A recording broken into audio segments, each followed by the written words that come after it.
Not to worry, everybody. Ben Shapiro has come out and assured us that the FBI and the DOJ would never lie about something as important as the client list for Jeffrey Epstein. In a recent clip put out by Ben Shapiro, he's claiming that it's actually everybody else who's conspiratorial and paranoid for believing that the DOJ and the FBI would lie about something as important as the client list of Jeffrey Epstein. Yeah, I'm sure by the end of that clip, Simone Biles went to Ben Shapiro's house personally, said, "Here you go, please take all my medals."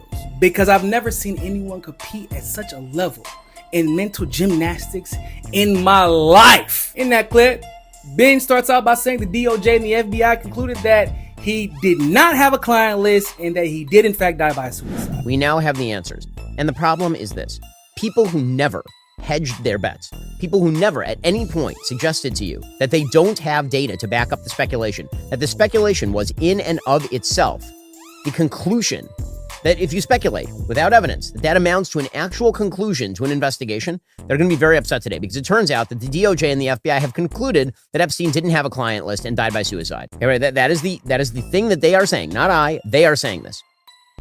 If you're willing to throw that over and claim they're lying, then I'd like to see you present your evidence that they are in fact lying, because I know Dan. I don't think that Dan Bongino is lying to me. I know Kash Patel a little bit. I don't think Kash Patel is lying to me. I don't think these people are lying to me. Which means that if somebody else continues to claim that they're lying, they ought to provide their evidence at this point. But actually what we found out is that's BS. There was a client list. Pam Bondi actually discussed this client list in the past. And what was actually concluded is that he had a client list. It's just that they didn't find anything incriminating enough about the list of clients to decide to punish them. Hell, Kash Patel himself, before he became the FBI director, said that the House majority, which were Republicans at the time, were behaving like cowards because they had the list and they were doing everything in their power to stop it from being released. What the hell are the House Republicans doing? They have the majority. You can't get the list? You're going to accept Dick Durbin's word, or whoever that guy is, as to who is on that list and who isn't, and that it can and can't be released? Put on your big boy pants and let us know who the pedophiles are. We have an election coming up, and we need to adjudicate this matter at the polls. God knows the FBI and DOJ aren't going to do anything. Now, in Kash's defense, in that same interview, he actually said the DOJ and the FBI aren't going to do anything. So I guess in that sense, at least he was being honest. Ben even talks about how the FBI ruled it a suicide, and therefore we should just accept that narrative, despite the fact that he forgot to mention that there's a whole minute of the video released by the Trump administration totally missing, and no one wants to address that big ass elephant in the room. That's not even to mention the other big ass elephant in the room, which is that the DOJ had claimed forever that there was no video evidence, that there was camera malfunctions, and out of nowhere, to remove all doubt in what they've claimed, now we get partial video footage. But that plot hole doesn't seem to bother Ben Shapiro all that much. Does this put to bed all inquiries? Of course not. People can continue to speculate as much as they want. And I think there's still open questions here regarding how did Epstein make his money? But that's a very serious open question. And the speculation for a long time was he made his money from blackmail. And then he's like, yeah, I mean, there are some questions about how he made all that super illegal money. Bro, there's more than questions. Dutch Bank was moving millions of dollars to dozens of accounts. They flagged his account and continued to allow that money to be moved, and they were fined by the city of New York to the tune of $150 million because of anti-money laundering laws. And the money was being moved to alleged co-conspirators at the time.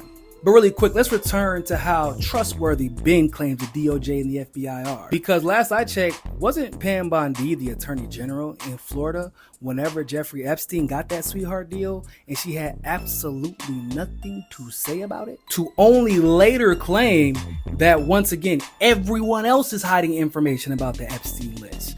Not her. Wasn't she the attorney general in the state of Florida, where Judge Acosta gave a sweetheart deal, and then when asked why he gave the deal, he was told that it was because Jeffrey Epstein was working for the intelligence community and it was above his pay grade. And once again, Pam Bondi had nothing to say about that, but Ben Shapiro assures us that he knows these people. He somehow concluded that we elected these individuals, showing that he actually doesn't understand how government works because we did not elect these individuals.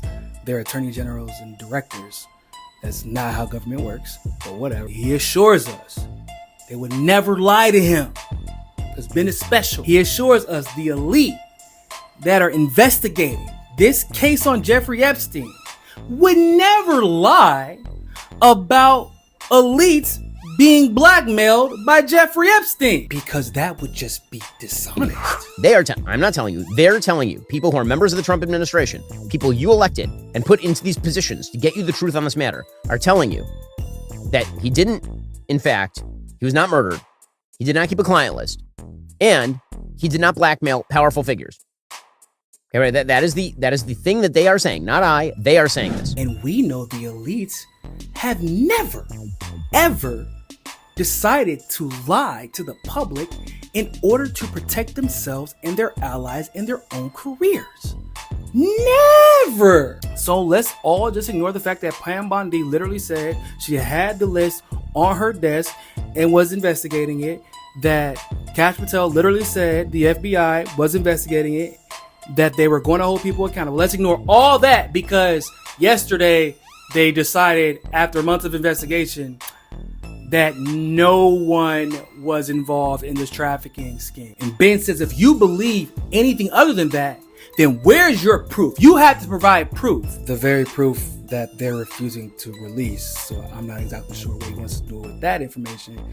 But okay, Ben. If you're willing to throw that over and claim they're lying, then I'd like to see you present your evidence that they are in fact lying. Because I know Dan. I don't think that Dan Bongino is lying to me. I know Kash Patel a little bit. I don't think Kash Patel is lying to me. I don't think these people are lying to me. Which means that if somebody else continues to claim that they're lying, they ought to provide their evidence at this point. And now is the point at which the facts on the ground have changed.